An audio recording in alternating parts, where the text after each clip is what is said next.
सांगलीतील विष्णू अण्णा फळ मार्केटमध्ये पहिल्यांदाच आंबा दाखल झालाय। कुणकेश्वर देवगडमधून देवगड हापूस आंबा दाखल झालाय। 8 ते 10 पेटींची आवक सांगली फळ मार्केटमध्ये दाखल झाली। 1 डझन पेटीच्या बॉक्सच्या आंब्याला 4000 ते 6100 रुपये विक्रमी दर मिळालाय। मार्केटमध्ये 2 ठिकाणी आंब्याचे सौदे पार पडलेत। यावर्षी फळ पिकांना पोषक वातावरण आणि पाऊस काळ चांगले झाल्याने मोठ्या प्रमाणात आंब्याची आवक सांगली फळ मार्केटमध्ये होणार असल्याचे व्यापारी आणि शेतकऱ्यांनी सांगितले। त्यामुळे यंदा सांगलीकरांना मनसोक्त आंबा चाखण्यास नक्की मिळणार आहे। हां नमस्कार। आम्ही आज कुणकेश्वर देवगडमधून आलेलो आहोत आंबा घेऊन।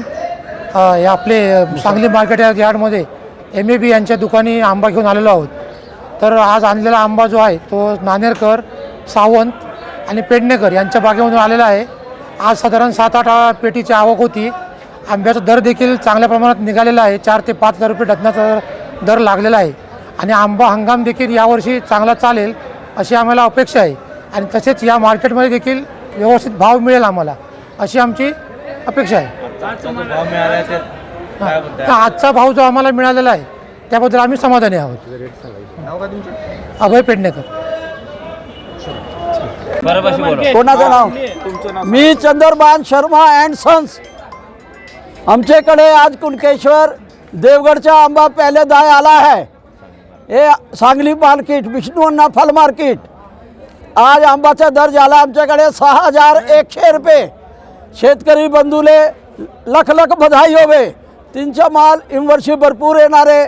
शेतकरीचा फायदा होऊ दे। आपला जे शेतकरी आहे जगला पाहिजे, तिला जास्त जास्त पैसे मिळाले पाहिजे।